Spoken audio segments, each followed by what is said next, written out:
am so honored to have written the foreword to this invaluable book. The collection of stories paints a picture of a community that may have been poor in resources, but rich in so many other ways.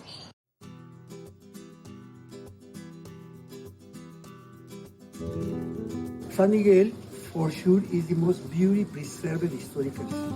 You can look at all the urban area, no? And look here, majority of the houses only one level, can you see? So it looks like an old town. So you can see the bubbles were part of the volcanic eruption, those ones. This is tough, we name it tough.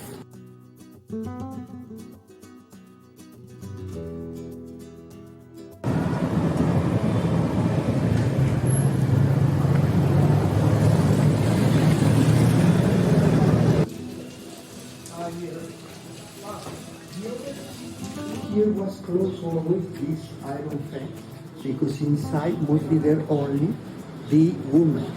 Never come past here men inside. No?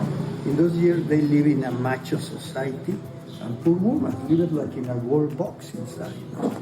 But look again, the high ceiling, okay? And you can see that the ceiling is not originally the width was in Mesopotamia, India and Egypt. And after that crossed to Eurasia, no? from the Israel, and after to Mediterranean area. And the Spaniard introduced the wheat to America. So here we can see part of an old orchard, originally, that was a buffering area between the Spaniard village and the indigenous neighborhoods. So actually this house is 21st century, but still using part of the antique design. And for this reason, we can see this red pepper tree, very, very old, probably 350, 400 years old. And we can see for there is a huge base.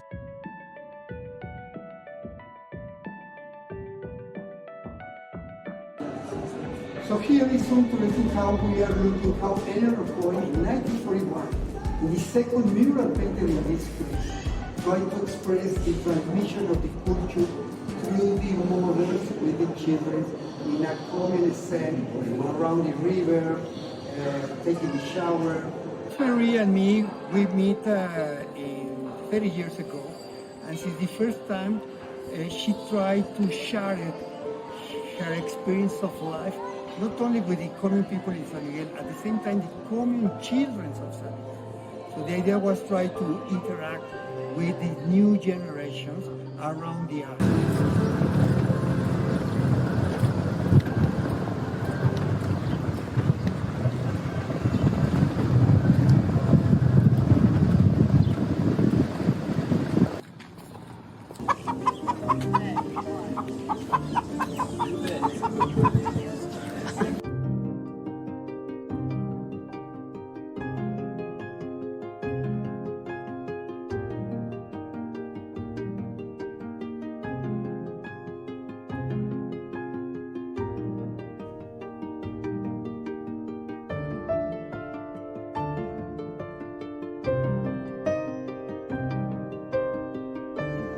Legend has it that you moved to San Miguel Viejo to drop out, and while you were there, you found a new mission. Yes. Tell us about that. Well, the entire history of Ojalá is the children finding me and me responding to them. There was never a plan or a committee or gee, we should be doing this. The children came to my gate, and I saw that the first thing I saw was they had these little pencil stubs that were all chewed up. So I ran in my house and I got brand new pencils and gave one to each child. There were 9 children out there. And I don't know, a week or so later, I invited them into the patio. There was no other whole house in the community at that time. I had a whole house. I had windows and doors and floors and roof, and the children were very, very curious. also about my pets, because they didn't have pets. And they just slowly came by the gate every day and looked inside, hoping to see me.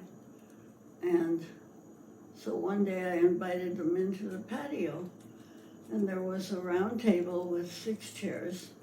There were 9 children, some were real small, so they shared the chairs. And I gave them each 2 pieces of recycled paper. They had their pencils, and I just stood back and they went to work joyfully.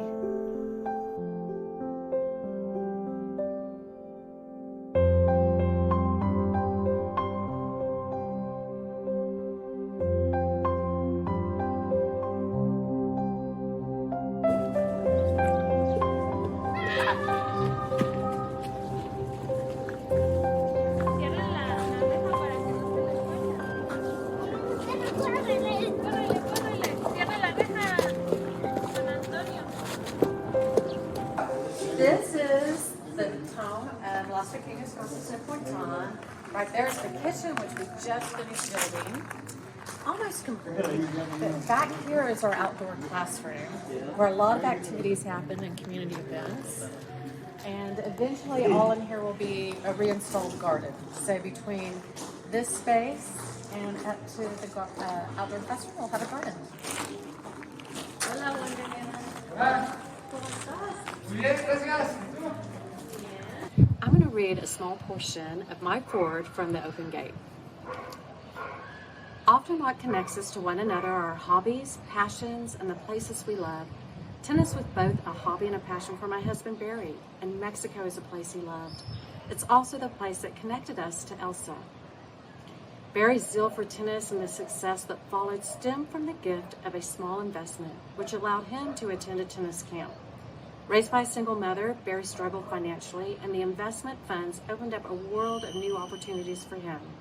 The significance of this small gift meant so much that he wanted to extend the same gift to other children, starting with those in his beloved home away from home, San Miguel de Allende, Mexico.